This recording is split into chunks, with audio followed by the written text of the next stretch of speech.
Hello friends, आज हम लोग पढ़ने वाले हैं क्वाड्रेटिक इक्वेशन क्लास 10th का चैप्टर 5। थोड़ा सा पहले हम लोग सबसे पहले क्वाड्रेटिक इक्वेशन में पूरा चैप्टर डील नहीं करेंगे। सबसे पहले हम लोग समझेंगे क्वाड्रेटिक इक्वेशन होता क्या है, किसे कहते हैं, एंड इससे रिलेटेड हम लोग सम्स कुछ उसको सॉल्व करके इसके बारे में मैं पूरा डिटेल दूँगी। और उसके बाद हम लोग उसके वर्ड्स प्रॉब्लम पे मेन फोकस वर्ड्स प्रॉब्लम होगा। तो सबसे पहले क्वाड्रेटिक इक्वेशन होता क्या है ये हम लोग जान लेते हैं।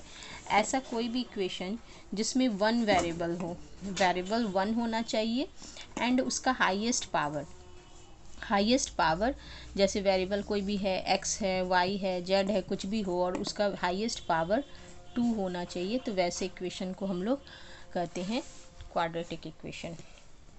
अब क्वाड्रेटिक इक्वेशन का फॉर्मेट क्या होता है, तो फॉर्मेट देखिए, A X square plus B X plus C equal to zero. यहाँ एक्स क्या है, एक्स वेरिएबल है, जो अभी हम लोगों ने बताया था एक्स वेरिएबल है। एंड ए बी सी ये कांस्टेंट है। कांस्टेंट मतलब जैसे इसका कोई भी नंबर में वैल्यू हो सकता है, 1 2 3 4, ज़ीरो भी, इवन ज़ीरो भी हो सकता है।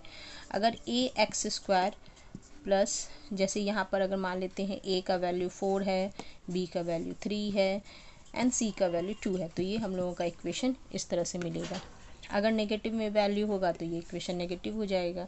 अगर यहाँ नेगेटिव में होगा तो ये इक्वेशन नेगेटिव हो जाएगा। तो सी का वैल्यू इसमें अगर हम लोग को पूछा जाएगा सी का वैल्यू क्या है, तो ये -2 है। बी का वैल्यू क्या है, तो ये -3 है।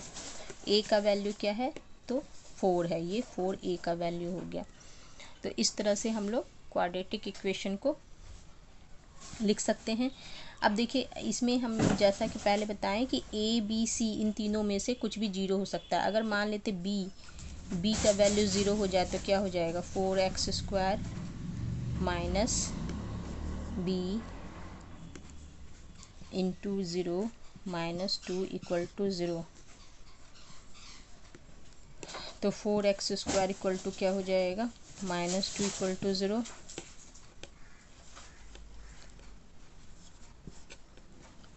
ये हम लोगों का इक्वेशन, तो ये इक्वेशन भी क्वाड्रेटिक इक्वेशन कहलाएगा। तो b का वैल्यू और c का वैल्यू, अगर c का वैल्यू ज़ीरो होगा तो ये क्या होगा, अगर c का वैल्यू ज़ीरो होता है तो ये पूरा इक्वेशन हट जाएगा, क्योंकि -c का वैल्यू ज़ीरो है तो ये इस तरह से होगा। तो अगर किसी इक्वेशन का फॉर्मेट इस तरह से है तो ये दोनों क्वाड्रेटिक इक्वेशन ही कहलाएंगे। सिंस इसमें वन वेरिएबल है, इसका हाईएस्ट पावर 2 है, लेकिन कभी भी a का वैल्यू ज़ीरो नहीं होना चाहिए। a का वैल्यू ज़ीरो कभी नहीं होना चाहिए, क्योंकि a का वैल्यू अगर ज़ीरो होगा तो इसका फॉर्मेट चेंज होकर क्या हो जाएगा, ये ऐसे मान लीजिए 4 का वैल्यू 4 की जगह हम लोग ज़ीरो लिख देते हैं, तो ये पूरा ज़ीरो होगा, तो ये ओवरऑल टर्म ज़ीरो बन जाएगा। तो ये हो जाएगा -3 + 2 इक्वल टू ज़ीरो। तो इस केस में इसमें हाईएस्ट पावर 1 है, इसलिए ये क्वाड्रेटिक इक्वेशन नहीं कहलाएगा। तो इस तरह से क्वाड्रेटिक इक्वेशन होता क्या है ये हम लोगों ने अच्छी तरह से समझ लिया। अब हम लोग पढ़ेंगे किसी इक्वेशन को फाइंड करना है कि ये क्वाड्रेटिक इक्वेशन है या नहीं है, तो ये कैसे करेंगे। अब जैसे देख लीजिए, ये एक्सरसाइज 5A का क्वेश्चन नंबर 2 है। इसमें हम लोगों को 2 का थर्ड है, हम लोगों को दिया हुआ है x³ - 2x square plus 10 equal to 2x - 5 का होल स्क्वायर। तो इसमें देखिए, इसमें हाईएस्ट पावर 3 है, लेकिन फिर भी हम लोग इसको एक बार सॉल्व करके देखेंगे। इसको सॉल्व करते हैं तो इस तरह से आएगा, 2 का x स्क्वायर हो जाएगा इस तरह से, -5 × 10 2 × 20x 5 5 × 25, ये हो गया। और इसमें देखिए, यहाँ पर इन दोनों में प्लस माइनस तो होगा, तो एक्स स्क्वायर तो बच जाएगा, लेकिन 7x³ तो रह ही जाएगा। तो अगर इसको हम लोग सॉल्व करें तो ये हो जाएगा, इधर 4x स्क्वायर है, यहाँ आकर के ये 4 का -6x स्क्वायर होगा, प्लस 10 है, माइनस का प्लस 20x होगा, प्लस 10 और -25, तो -15 इक्वल टू ज़ीरो। तो ये क्या हो जाएगा, तो इसमें हाईएस्ट पावर हम लोगों का 3 है, इसलिए ये क्वाड्रेटिक नहीं क्यूबिक इक्वेशन हो गया। तो ये हम लोग लिख देंगे कि नॉट क्वाड्रेटिक इक्वेशन नहीं है। अब अगर हम लोगों को कोई भी वैल्यू दिया रहता है और पूछा जाएगा कि ये इसका सॉल्यूशन है या नहीं है, तो जैसे x इक्वल टू, यहाँ देखिए जैसे x इक्वल टू 5 हम लोगों को गिवन है और बोल रहा है is x equal to 5 is the solution of the equation. तो इसमें इक्वेशन है x square minus 2x minus 15 equal to 0। इस तरह से ये गिवन है एंड हम लोगों को निकालना है क्या x इक्वल टू 5 इसका सॉल्यूशन है। तो x का वैल्यू हम लोग 5 पुट करते हैं, 25 माइनस 10 माइनस 15 तो इक्वल टू 0। तो ये हो गया 0। तो यस, इसमें देखिए हम लोग x का वैल्यू अगर 5 पुट करते हैं तो हम लोगों का वैल्यू हम लोगों को 0 मिलता है। इसका मतलब यस ये सॉल्यूशन है। Yes x equal to 5 is the solution.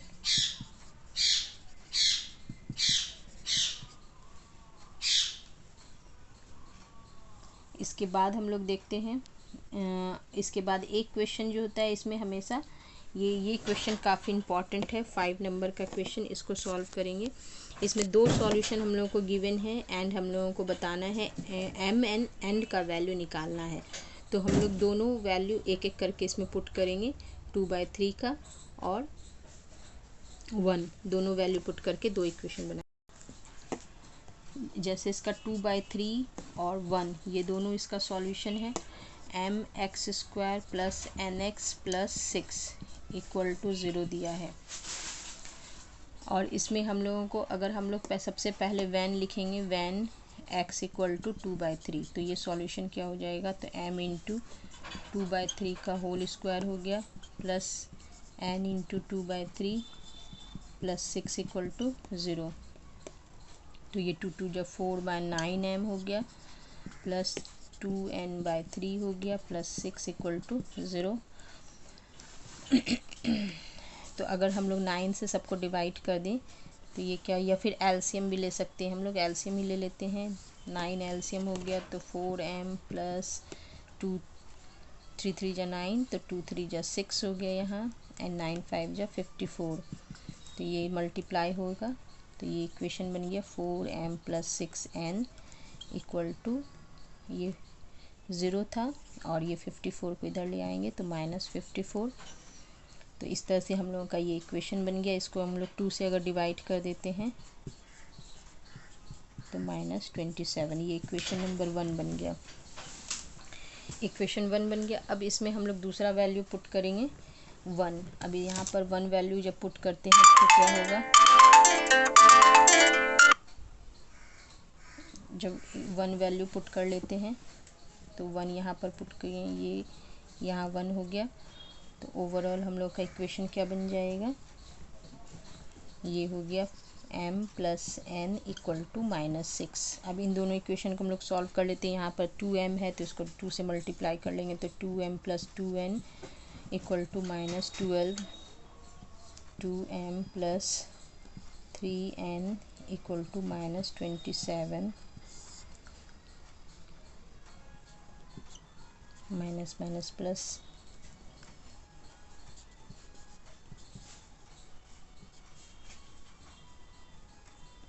तो 5 इक्वल टू क्या हो जाएगा, 5 इक्वल टू -15।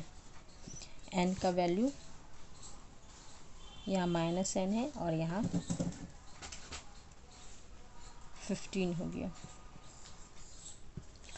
उसके बाद हम लोग m का निकालेंगे तो m plus n equal to -6 है तो m इक्वल टू क्या हो जाएगा, -16 m का वैल्यू m -15 इक्वल टू -6 तो m इक्वल टू -16 प्लस 15 तो ये हो जाएगा 9। तो m का वैल्यू 9 हो गया, n का वैल्यू -15 हो गया आंसर।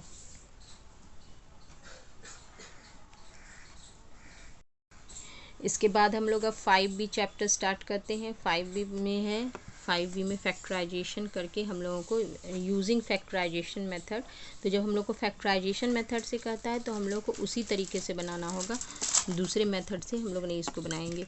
तो ये फर्स्ट इक्वेशन हम लोग लिख लेते हैं, ये देखिए, ये फर्स्ट इक्वेशन में हम लोगों को -10x को, जैसे मिडिल टर्म को हम लोग स्प्लिट करके बनाते थे उसी तरह से बनाएंगे। तो मिडिल टर्म को स्प्लिट करना है, -10x है, तो हम लोग को दो नंबर पी क्यू ऐसा ढूंढना है जिसका मल्टीप्लिकेशन -24 हो एंड दोनों का प्लस या माइनस करने पे -10 आए। तो अगर हम लोग देखिए 12 टू लेते हैं, 12 टू 24 और 12 टू, तो यहाँ पर 12 टू में -10 भी आ जाएगा। तो x² -12, अब हम लोग लेंगे -10 लाना है तो 12 + 2 लेंगे तभी आ सकता है -10। दोनों में x इस तरह से लगा देते हैं, -12 2, और यहाँ -24 दोनों को मल्टीप्लाई करने पे -24 भी आ रहा है।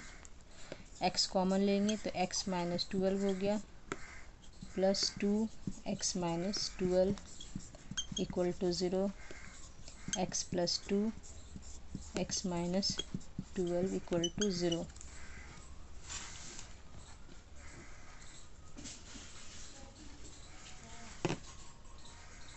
तो इसको हम लोग अलग अलग कर देंगे तो ये हो जाएगा -2 और x = 12, क्योंकि अगर दोनों का वैल्यू 0 है तो दोनों में से किसी एक का वैल्यू भी 0 हो सकता है। तो x = -2 होगा और x = 12, ये आंसर हो गया। इसके बाद हम लोग 3 नंबर का क्वेश्चन बनाते हैं। 3 नंबर का क्वेश्चन में हम लोगों को दिया है x² -16 = 0। अब इसको देखिए, इसको कितने लोग करते हैं क्या कि इसको हम इधर ले आएंगे और x का वैल्यू रूट करके निकाल देंगे, लेकिन वो रॉन्ग है क्योंकि हम लोगों को फैक्टराइजेशन मेथड से किया गया है।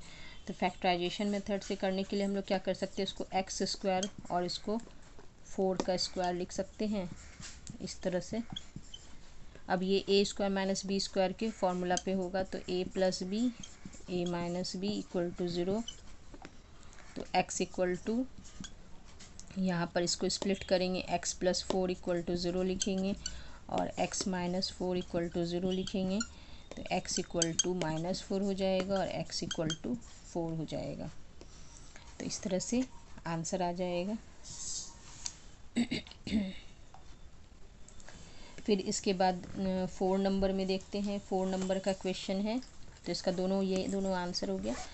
4 नंबर के क्वेश्चन में दिया है 2x² + 1/2x -1/2x = 0। इसको इसमें हम लोग जो कॉमन आ सकता है उसको पहले कॉमन ले लेते हैं। इसमें 2 कॉमन आ सकता है तो 2x कॉमन ले लेंगे, तो यहाँ क्या बचेगा, x बचेगा। और यहाँ अगर हम लोग 2 कॉमन ले लिए हैं तो क्या होगा, 4 बचेगा, क्योंकि 2 कॉमन लेने का मतलब कि 2 निकाल रहे हैं, तो ये 1/4x हो जाएगा। 4 नहीं, 1/4। देखिए, क्योंकि 2 को हम लोग 1/4 से मल्टीप्लाई करेंगे तो 1/2 आ गया 1/2x। इस तरह से 2x² 1/2x, इसको = 0 लिख दिया। अब इसमें क्या होता है, ये भी हम लोगों का 0 हो सकता है, ये भी 0 हो सकता है, दोनों में से कोई भी 0 हो सकता है। इसमें x नहीं होगा, दोनों 0 हो सकता है क्योंकि दो टर्म का ये मल्टीप्लिकेशन है। तो 2x अगर = 0 लिखें तो x = 0 होगा एंड x - 4 = 0 लिखें तो x = 1/4 होगा। तो x = 1/4 इसका आंसर होगा। इसी तरह इसमें देखिए x - 5 = 24 गिवन है। तो इसमें हम लोग क्या कर सकते हैं, इसको हम लोग ये 24 को इधर ले आएंगे तो ये क्या हो जाएगा, x² - 5x और ये -24 = 0 हो गया।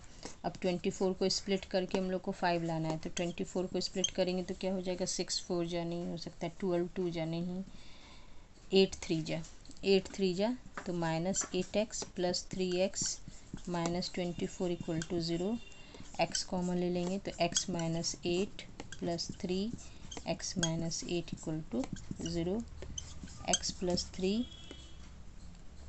= 0 और यहाँ लिख सकते हैं x - 8 = 0, डायरेक्ट मैंने कर दिया है। तो x = -3 आएगा, x = 8 आएगा। तो इसमें x का वैल्यू -3 एंड 8, ये आंसर होगा। अगर वीडियो पसंद आया है तो प्लीज़ लाइक कीजिए, और इसके बाद का चैप्टर हम लोग दूसरे वीडियो में करेंगे। दूसरे वीडियो में मैं इसका सीरियल बाय हर एक क्वेश्चन को सॉल्व करके दिखाऊंगी। और अगर वीडियो पसंद आया है तो प्लीज़ अपने दोस्तों के साथ शेयर ज़रूर कीजिए, और अगर कोई भी आपको क्वेश्चन मुझसे करना है तो कमेंट सेक्शन में आके क्वेश्चन पूछ सकते हैं। Till then bye.